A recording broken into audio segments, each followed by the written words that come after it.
Was the Roman Empire really on the brink of collapse? Did a child's cleverness save an empire? Could a bridge solve a war? And what if a king's obsession with bloodshed sparked a religious revolution? Let's rewind to a world of shimmering silks, brutal conquests, and emperors who seemed to exist on a different plane of reality. Imagine a Persia stretching further than the eye could see, a land of dazzling cities and terrifying deserts, ruled by a young man named Shapur II. He wasn't your typical warrior king. Forget the thunderous charge and the clash of steel. Shapur was more interested in traffic patterns. Seriously, it began with a simple observation. A crowded bridge in the Tigris River, packed with people jostling for space. It was inefficient, utterly chaotic. A child's mind, brimming with a peculiar kind of genius, saw a solution. "Why not build 2 bridges?" he reportedly asked, his young voice echoing through the palace halls. "One for those going one way, and one for those going the other." The adults, steeped in the complexities of empire and war, were momentarily stunned. But Shapur, barely a man, had already secured his legacy. Suddenly, the flow of people became smoother, the risk of a disastrous fall lessened. It wasn't a battle won with a sword, but a victory of ingenuity. And it spoke volumes about the man he would become. Meanwhile, across the Mediterranean, a different empire was stirring. Rome, a behemoth built on centuries of conquest and law, was facing a formidable challenge. Constantine, a name that would forever be etched in history, was at the helm, but he wasn't a conqueror by nature. He was a pragmatist, a politician who understood the art of diplomacy and the importance of a good child's idea. Constantine's initial approach to Shapur was remarkably polite. A letter arrived, carefully worded, suggesting that the Persian king refrain from persecuting Christians. "I commend them to you because you are so great," it read, a touch of flattery laced with a subtle hint of leverage. "Cherish them in accordance with your usual humanity, for by this gesture of faith you will confer an immeasurable benefit on both yourself and us." It was a masterclass in strategic benevolence. Shapur, ever the astute observer, agreed. He showed mercy to the Christians within his borders, a calculated move to appease the Roman emperor and maintain a semblance of stability. But the story doesn't end there. A new player entered the scene, a king named Ezana, who ruled over the kingdom of Axum, a land perched on the edge of the Red Sea. Ezana's conversion to Christianity was a bold declaration of allegiance to Rome, a silent promise of support. It was like a domino effect, sending ripples across the ancient world. And then there was Shapur himself, a man whose ambition burned brighter than any Roman torch. He wasn't content with diplomacy or cleverness. He craved glory. He wanted to carve his name into the very fabric of history. He became known as Dhu al-Aktaf, the man of the shoulders, a moniker earned through a relentless campaign against the Arab tribes who were pushing northward from the Arabian Peninsula. These weren't organized armies, they were nomadic tribes driven by desperation and a sinking water table. They raided Persian settlements, stealing livestock and crops, disrupting the established order. Shapur responded with a fury that shook the foundations of the empire. He launched a series of brutal campaigns, systematically dismantling Arab settlements, and as the Arab historian al-Tabari vividly described, tearing out the shoulder blades of their leaders. It was a gruesome spectacle, a testament to Shapur's ruthlessness. The Arabs, facing starvation and relentless attacks, pleaded for mercy, but Shapur showed none. He was a whirlwind of destruction, a force of nature unleashed upon the desert. And it wasn't just the Arabs he targeted. He turned his attention to Armenia, a small kingdom squeezed between the Roman and Persian empires, a strategic buffer zone that had long been a battleground for both powers. Armenia at the time was nominally independent, but it was constantly caught in the crossfire. The Roman emperors had alternately allied themselves with Armenian kings or invaded the kingdom, seeking to bring it under their control. The Parthians, the Persians' ancient rivals, had done the same, but this time something unexpected happened. The Armenian king, Tiridates, converted to Christianity before Constantine's grand proclamation. The move was a strategic gamble, a calculated attempt to secure Roman support. However, Shapur wasn't swayed.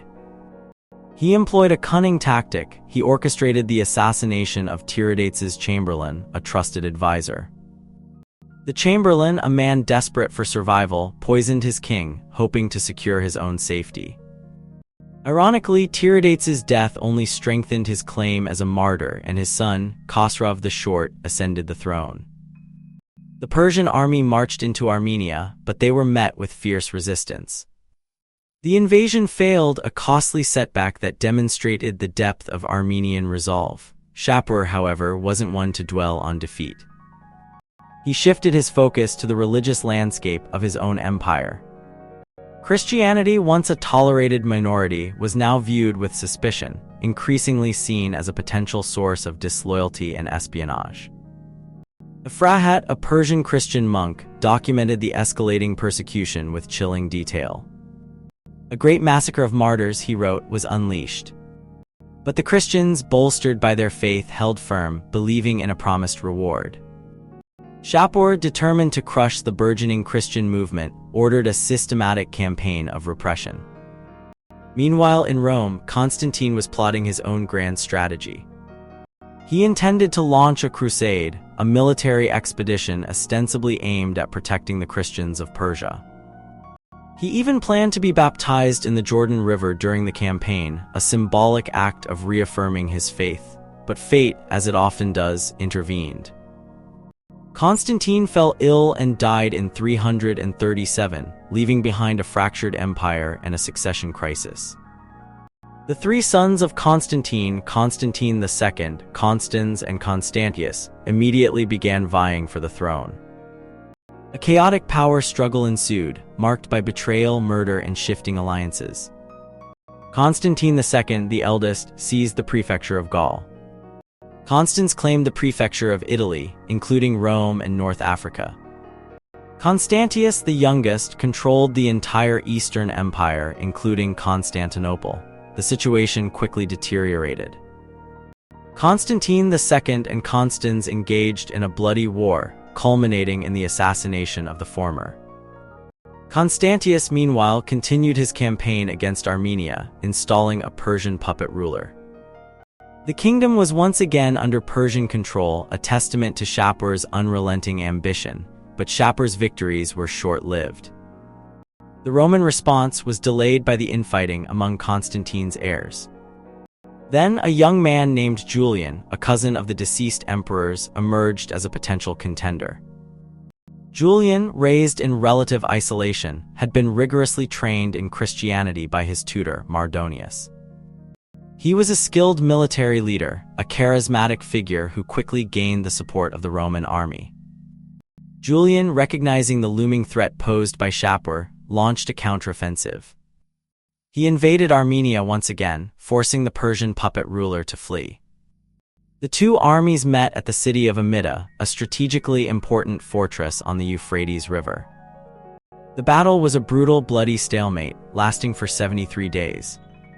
The city was reduced to a wasteland, its streets piled high with the corpses of soldiers and civilians. Despite his victory, Shapur was forced to concede defeat. He surrendered Amida and several other fortresses, a humiliating blow to his prestige, but the war wasn't over. Julian's rise to power triggered a new round of political maneuvering. Constantius, desperate to secure his legacy, appointed his cousin Julian as his Caesar and heir. However, Constantius's reign was tragically short. He died in 361, leaving the empire once again in a state of chaos. The final act of this epic drama unfolded as Shapur, seizing the opportunity, launched a final, decisive invasion of Armenia. Khosrov the Short, the Persian puppet ruler, was overthrown and blinded, a chilling reminder of Shapur's power. The Roman Empire, already weakened by internal strife, was unable to mount an effective defense. Shapur's victory marked the end of an era, a testament to the enduring rivalry between Rome and Persia. And so, the story ends not with a triumphant declaration of victory, but with a profound sense of loss. The Roman Empire, once a dominant force in the ancient world, was reduced to a shadow of its former self.